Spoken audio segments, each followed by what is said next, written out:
नमस्कार, मैं श्यामगिरी। आप देख रहे हैं टीवी टीएफडी इंडिया। टीवी टीएफडी इंडिया में आप सभी दर्शकों का स्वागत है।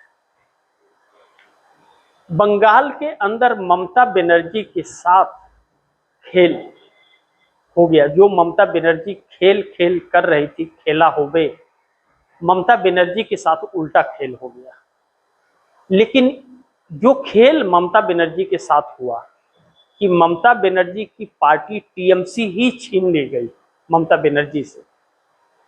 कई सारे मेयर भी इस्तीफा दे दिए हैं और 59 विधायक, 60 की बात कही जा रही है लेकिन 59 आधिकारिक तौर पर स्पीकर के सामने हस्ताक्षर चला गया कि ओरिजिनल टीएमसी हम हैं, यानी कि ममता बनर्जी को ही टीएमसी से बाहर कर दिया गया और 20 सांसद को, यानी कि पूरी तरह से ममता बनर्जी की पार्टी पर कब्जा कर लिया गया है और जो मेयर थे उन लोगों ने भी इस्तीफा दे दिया। यह सब कुछ जो हुआ है बंगाल के अंदर, यह बहुत ही दर्दनाक है। इसलिए नहीं कि ममता बनर्जी की पार्टी टूट गई है, बिल्कुल नहीं। यह सब कुछ इस देश के लोकतंत्र और संविधान के लिए, यह जो चीजें चल रही हैं यहीं तक नहीं सीमित है। यह आप दर्शक देखिए, उद्धव ठाकरे की शिवसेना के साथ क्या हुआ, टूटकर एकनाथ शिंदे को सिंबल दे दिया गया। शरद पवार के साथ यही हुआ और ममता बनर्जी के साथ भी हुआ। और भी नीतीश कुमार के साथ यही कोशिश की गई थी, ललन सिंह और संजय झा को पार्टी देने की, लेकिन नीतीश कुमार नींद से जग गए और ऐसा नहीं हो पाया। लेकिन ममता बनर्जी को कर दिया गया। अब यही चीज अखिलेश यादव के साथ होगा, यही चीज डीएमके के साथ भी होगा आने वाले दिन में, स्टालिन के साथ, इसमें कोई शक नहीं है। अब यह सब कुछ जो हो रहा है, यह लोगों को डराकर, धमकाकर, मार पीट कर और ईडी, सीबीआई, इनकम टैक्स का दबाव देकर के यह सब कुछ किया जा रहा है। यानी कि एक छत्रप राज एक शख्स का बनाए रखने की कोशिश यह सामदंड भेदभाव से किया जा रहा है, पहली चीज। और दूसरा महत्वपूर्ण चीज है कि आज जो ममता बनर्जी के साथ हुआ, इसकी जिम्मेदार ममता बनर्जी खुद है। उन्होंने खुद आ बैल मुझे मार वाली काम किया। भारतीय जनता पार्टी को भी स्थान देने का काम उन्होंने ही किया। और ममता बनर्जी इंडिया गठबंधन की हिस्सा रहकर वह नरेंद्र मोदी को समर्थन करती रही पर्दे के पीछे से। यह स्वीकार किया, ममता बनर्जी ने बयान दिया कि भाजपा के मुसीबत के वक्त मैंने उसका साथ दिया। यह बात ममता बनर्जी ने कही है। आप दर्शक देखिए, मैंने अपने कार्यक्रम में कई बार यह बात कही है कि राहुल गांधी ने प्राइम मिनिस्टर का ऑफर नीतीश और नायडू को 2-2 बार दिया था। अखिलेश यादव यहां तक कि जाकर के हैदराबाद चंद्रबाबू नायडू के कई नेताओं से, बड़े बड़े नेताओं से मुलाकात की थी और इंडिया गठबंधन में आने का न्योता दिया था। लेकिन ममता बनर्जी पीछे हटती गई। अरविंद केजरीवाल और ममता बनर्जी नहीं चाहते थे कि भारतीय जनता पार्टी की सरकार गिरे, जिसमें शरद पवार भी शामिल थे। अब यह सब कुछ जब हो गया और ममता बनर्जी ही कारण बनी, तो आज ममता बनर्जी को खत्म कर दिया भारतीय जनता पार्टी ने। लेकिन अब इसके आगे क्या? अब इसके आगे बड़ी महत्वपूर्ण है कि ममता बनर्जी इंडिया गठबंधन की बैठक 8 जून को जो होगी, उसमें जब बैठेंगी तो उनका पावर क्या होगा? नथिंग, कुछ भी नहीं होगा, क्योंकि ममता बनर्जी के पास कुछ बचा ही नहीं।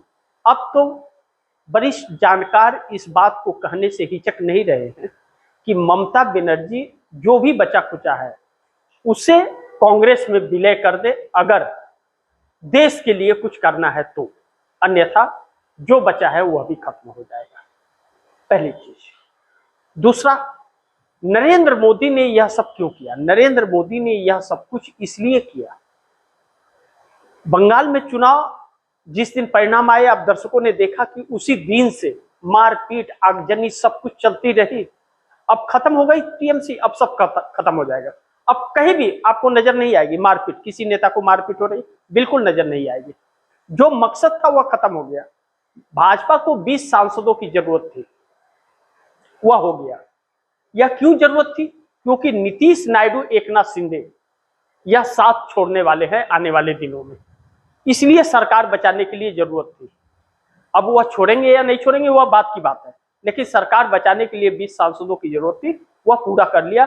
अब नीतीश नायडू, शिंदे साथ भी छोड़ दिए, 37 सांसद इन तीनों को मिला के होते हैं। 12 नीतीश कुमार के, 18 चंद्रबाबू नायडू के और 7 एकनाथ शिंदे के। चंद्रबाबू नायडू के 16 है, 2 पवन कल्याण के, 37 होते हैं। यह 37 छोड़ दिए तो एनडीए गठबंधन 255 पर पहुंचता है, और 20 चले गए टीएमसी के तो 275 पर हो जाता है। 272 बहुमत का जादुई आंकड़ा है, यानी कि बहुमत से 3 ज्यादा सरकार बच जाएगी। अब ऐसे में हो गया मतलब पूरा। लेकिन अब भारतीय जनता पार्टी में क्या? भारतीय जनता पार्टी के अंदर नरेंद्र मोदी के खिलाफ लोग हो गए हैं।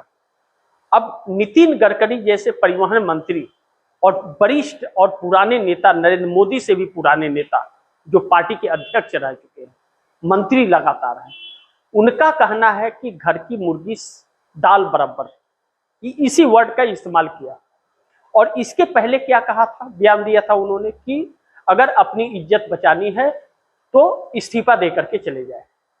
अन्नामलाई ने इस्तीफा दे दिया, तमिलनाडु के प्रदेश अध्यक्ष ने। वह नरेंद्र मोदी के बहुत खास नेताओं में एक माने जाते थे, अन्नामलाई। उन्होंने इस्तीफा 5 पन्ने का सौंपा, 5 कारण उसमें बताए, और उन्होंने लास्ट में जो बयान दिया वह दिया कि भारतीय जनता पार्टी सत्ता के पीछे भागती है, देश के पीछे नहीं, और देश के लोगों के पीछे नहीं, सत्ता के पीछे। और यह हकीकत है, देश की व्यवस्था चरमरा गई है, देश का सोना बेच दिया गया, हालात खराब है, रोजगार नहीं है, पेपर लीक से बच्चों का भविष्य खत्म हो रहा है, एमएसएमई कंपनियां 3 लाख से ज्यादा बंद हो गई, बाकियों की इज्जत दांव पे लगी हुई है, साख दांव पे है, देश का तिरंगा को अमेरिका में फाड़ा जा रहा है, टुकड़े किए जा रहे हैं। अमेरिका हमसे टैक्स लेता है और हम अमेरिका के टैक्स को फ्री कर रहे हैं। यह सब कुछ नरेंद्र मोदी के चेहरे के पीछे की काली सच्चाई जो है उसे पर्दा डालने के लिए। फिर भी चुनाव जीत रहा है भाजपा, फिर भी चुनाव जीत रही है और तोड़ रही है, लोग जा रहे हैं उसके साथ। ऐसा क्या है कि देश खत्म हो रहा है और पार्टी चुनाव जीत रही है? यह तो शेख हसीना वाला हाल हो गया बांग्लादेश का, कि सब कुछ खत्म हो गया और सरकार चुनाव जीत रही है। तो बांग्लादेश में क्या किया लोगों ने? न्यायपालिका, चुनाव आयोग और सरकार को टारगेट कर दिया। यहां भी न्यायपालिका, चुनाव आयोग और सरकार एक हो गए हैं, ब्यूरोक्रेसी एक हो गई है। सेम हालात है। अब देश में कुछ बचा नहीं है, अब सोना बेचना शुरू हुआ है, अब जमीन भी बेच देंगे, चाइना को, पाकिस्तान को, बांग्लादेश को, नेपाल को, जो बॉर्डर एरिया है बेचेंगे। या बेच सकते हैं क्योंकि इनका मकसद देश को चलाना और देश को सुरक्षित रखना नहीं है, इनका मकसद राज करना है, तानाशाही। सब यह कर्जखोर लोग हैं, कर्ज के ढेर पर बैठने वाले। तो अब अन्नामलाई के इस्तीफे के बाद नितिन गडकरी पर हजारों सवाल उठने लगे हैं कि क्या नितिन गडकरी भी अब इस्तीफा दे देंगे मोदी के खास व्यक्ति द्वारा इस्तीफा दिए जाने पर? मोदी आहत तो हैं कि भारतीय जनता पार्टी के अंदर बगावत बड़ी तेज है। अब नरेंद्र मोदी कैबिनेट विस्तार करने जा रहे हैं। कैबिनेट विस्तार में कहा जा रहा है, इस बात की चर्चा है, मैं गारंटी नहीं दे सकता, लेकिन चर्चा है कि नितिन गडकरी का भी हो सकता है, राजनाथ सिंह का भी हो सकता है, शिक्षा मंत्री धर्मेंद्र प्रधान को लेकर बाउंडर मचा हुआ है, उनका हो सकता है। तो धर्मेंद्र प्रधान को उड़ीसा का मुख्यमंत्री बना दिया जाएगा और नितिन गडकरी और राजनाथ सिंह को साइड कर दिया जाएगा। हरदीप सिंह पुरी पेट्रोलियम मंत्री बदले जा सकते हैं क्योंकि उनके कार्यकाल 6 महीने के बाद खत्म भी हो रहा है और एप्स्टीन में फंसे हुए भी हैं।